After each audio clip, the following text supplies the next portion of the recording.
And we have arrived, ladies and gentlemen, to the top cut phase of the Gen Challenge Summer Series number 3 here. I am his Cornell here, once again joined by Dennis Geiser, and we have our final 8 players, and we're going to start our quarterfinal matchups with a very interesting matchup, would you say? Yeah, we get the return of Nicholas, who played his fairy type team very well earlier, able to reach to top cut, and he'll be playing against Giovanni Costa here in this matchup, who also has a very interesting team. And mention a couple of the things that we have spotted right now in Urshifu single strike style, which we have not seen a whole lot of since the changes to Wicked Blow from Sword and Shield. It was made lower base power, and also Urshifu single strike is not very good against fairy types, and there are a lot of fairy types on the other side. I don't think we'll be seeing a lot of Urshifu in this series, but also the Terra Flying Dragonite will be an interesting one.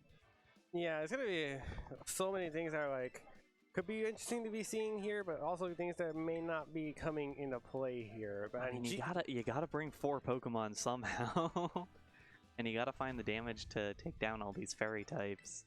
Yeah, we already seen Nick's team, but this is the first time we're seeing Giovanni Costa's team. You know, he's a regular top player here in the SoCal region. You know, he always finds his way to top cut, always finds his way to win tournaments or come close to winning tournaments. And he locks in his team in 14 seconds with the Dragonite, Fluttermane, Landorstarian, Urshifu single strike, Iron Hands, and Farigiraf. And for Nick, we've seen it already. It's going to be the Grimmsnarl, Enamorus, Azumarill, Screentail, Fluttermane, and the Dene.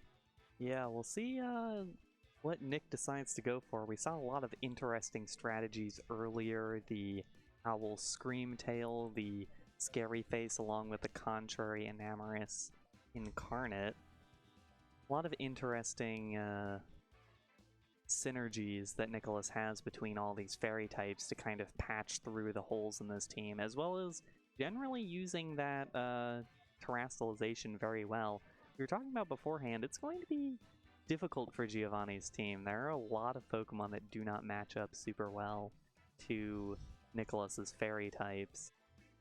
Nicholas taking a while. Giovanni seemed to pick his choices out pretty quickly, although again, when it doesn't feel like Urshifu has a very good matchup, it could be a lot easier to pick between 5 Pokemon than 6. Well, I mean, Urshifu can do some impact here. I mean, you just have a focus sash. It is ridiculously strong. It does tons of damage.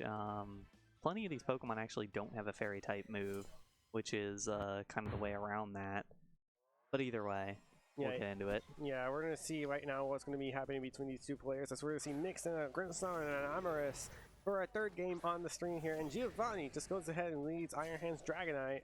And I don't want to call it right now, but I feel like it's going to be a fake out into the Grimmsnarl. But it looks like Giovanni's already locking in his moves pretty quick. Giovanni moving quickly.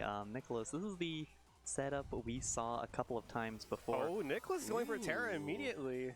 Not something. No, that's. Oh, no, it is Nicholas's Terra. Both of them going for the early Terra.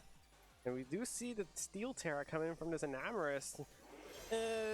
Is he? I mean, how good is the Steel Terra coming in for this team? I mean, you wouldn't expect a fighting move to go into the Enamorus immediately, but we're seeing this Dragonite go for the Terra Flying here. I wonder what the call out here is for with the Terra Steel. I mean, it'll take the hit pretty well. I mean, as far as the Terra Flying, it will take the Terra Flying Terra Blast reasonably well. As well as the Fake Out a little bit better. And there's a Reflect coming in from this Grimmsnarl, going to reduce the power of physical type moves, and I think I understand why that Terra Blast does come out from the Dragonite into the... Well, if you... Is he going into that Everest? Oh, he tried to take the one-hit knockout before Terra, and yeah, the Steel Terra coming in very handy. Did more damage than I expected it to, but either way, the Enamorus pretty easily able to take that. We'll see what the Grimmsnarl wants to go for here. This goes for the Scary Face, wants to make sure Enamorus is able to get an attack off. I don't think a Play Rough's anywhere near enough to take the knockout here. Instead, it's just going to break the multi-scale with the superpower. It does, and Iron Hands might be able to get the KO. We'll probably get the KO even through +1 defense.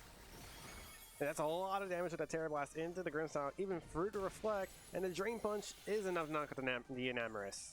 A really good early couple of turns for Giovanni, able to get rid of the Enamorous plus the Terrestrialization without a whole lot of stress and with a lot of damage and threat still coming through. I mean, this Terra flying Dragonite, it doesn't have multi-scale anymore, but it's very strong, it's very fast, and Terra flying Terra Blast can just kind of hit everything on this team at this point. Again, and now we see the Flutter Mane come in for Nick, and Flutter Mane not in a great spot because of how physically frail it is against something like that Terra Blast. I feel like I'm watching a supercomputer when Giovanni plays. Like, he picks his moves so quickly. That's a lot of damage with that Boom Blast. That's not enough to knock out the Iron Hands. There's the Terra Blast, and it's going to go straight into the Flutter Mane with the Choice Band and the boost. It's not enough. Oh, wait, it is enough. Sashed, yeah. That's the Focus Sash. What does the Grimmsnarl do here, though? The Grimmsnarl just goes for the crunch into the Dragonite. A lot of damage being put out there, and there's a heavy slam just to confirm the knockout on the Flutter Mane. Yeah, another well-played turn by Giovanni, and I wonder what Nicholas has in the back here to do any damage to these Pokemon. I mean, this Dragonite is actually shaping up to be a real problem for Nicholas's team. Yeah, it's like Nick doesn't really have a lot of answers to this Dragonite that's going for the Terra Blast, Terra Flying attack with that Choice Band. Even through a foot, it's still doing a lot of damage. And here's another one. Is it going to be a Azumarill, or are we just going to knock it into the Grimmsnarl? He's just going to take the knockout onto the Grimmsnarl. Yeah, and now the Azumarill is all on its own against an electric type. Even as it's able to get rid of Iron Hands, it's still going to struggle at finishing off this one. Ooh, and it's slower. Ooh, Wild Charge, not enough to take the knockout onto the Azumarill. What did it even do here? It went for the Liquidation into the Iron Hands, so it is going to take that knockout, but it's pretty much now Azumarill just falls prey to this Dragonite. Yeah, absolutely. This is looking pretty curtains, and additionally that attack drop will make it almost impossible for it to deal with all of these remaining Pokemon for Giovanni. Yeah, Gio just going ahead and just double attack into the Azumarill. Here's the Stomping Tantrum, and this is enough for Giovanni to win game one very quickly. Yeah, very quick game one. Both players making their moves very quickly, but also Giovanni taking an advantage very, very quickly with that Dragonite. The Terra Flying Choice Band Terra Blast didn't identify it all that well in the pregame. Not something you necessarily see a whole lot. You see a lot more of that Terra Normal Extreme Speed, but clearly it matches up pretty well to what Nicholas has here. I mean, the only thing that's resistant to it is Dedenne, and Dedenne's already kind of a strange Pokemon.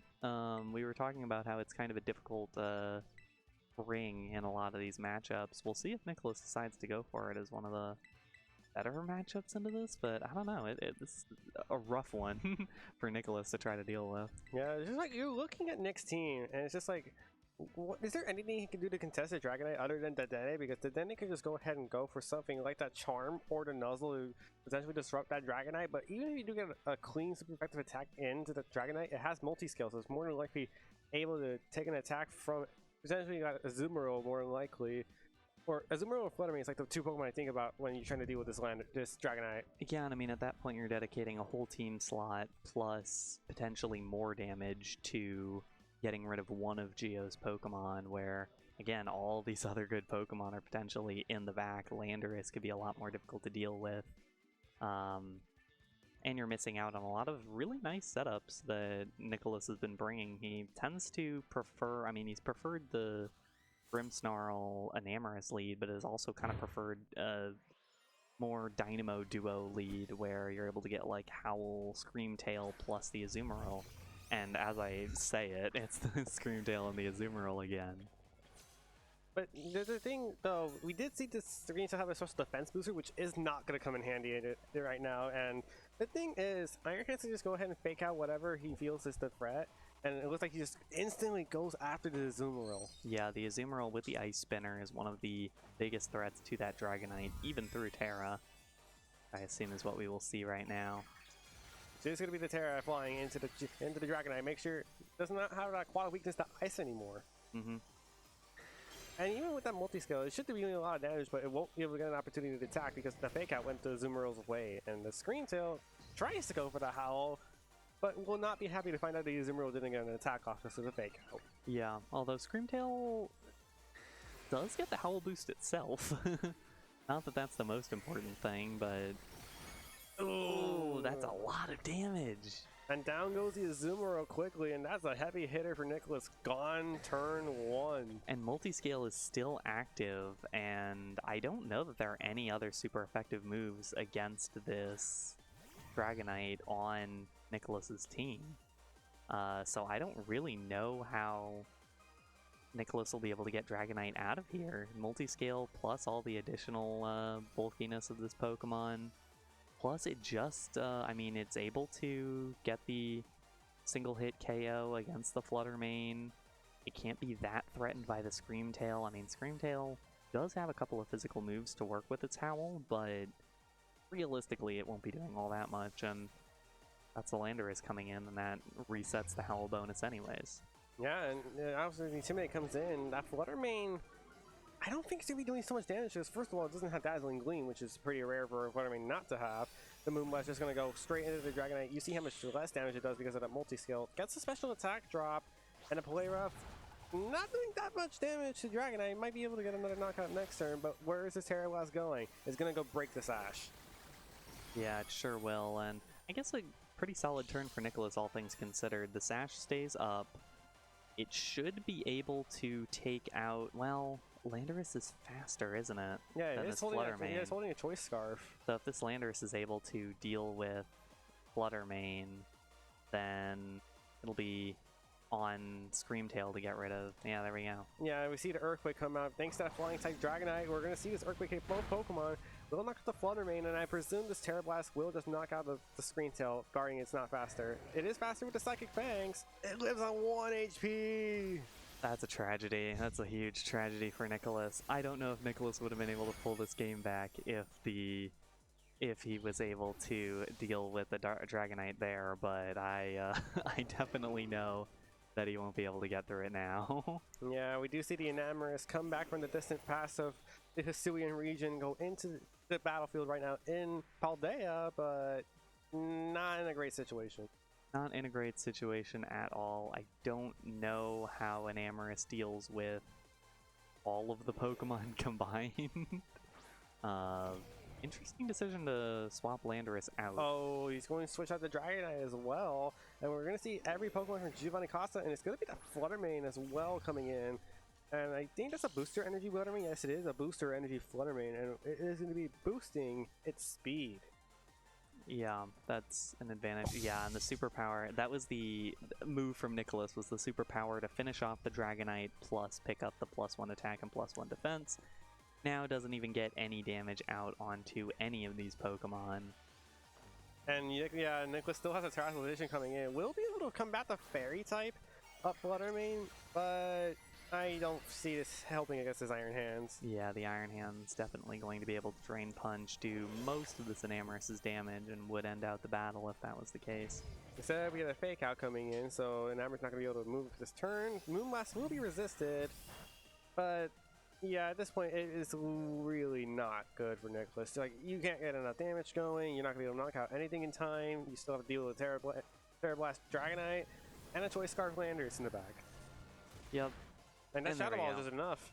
And Giovanni Costa wins this quarterfinal matchup pretty quickly with this 2-0 victory over Nicholas Stavrakis. Yeah, really well played from Giovanni. As we mentioned beforehand, we were looking at the matchup and going, okay, Nicholas has a lot of good matchups into this team. Giovanni has to find what is able to break through, and that answer was Choice Band, Terra Flying, Terra Blast, Dragonite, which just did ridiculous amounts of damage while also having that multi-scale to stay strong through it. Yeah, that multi-scale proving to be very much the important factor of winning that match for Gio, and chose to show what his favorite Pokemon can do. Yeah, absolutely. I mean, it's the old adage of use your favorite Pokemon, and the joy will bring you through it. Yeah, but that'll be doing it for our first quarterfinal matchup. We will be getting semifinals next. Giovanni Costa will be featured in one of the semifinal matchups. We will be in the other side of the semifinal matchup. Stay tuned and find out. We'll be right back.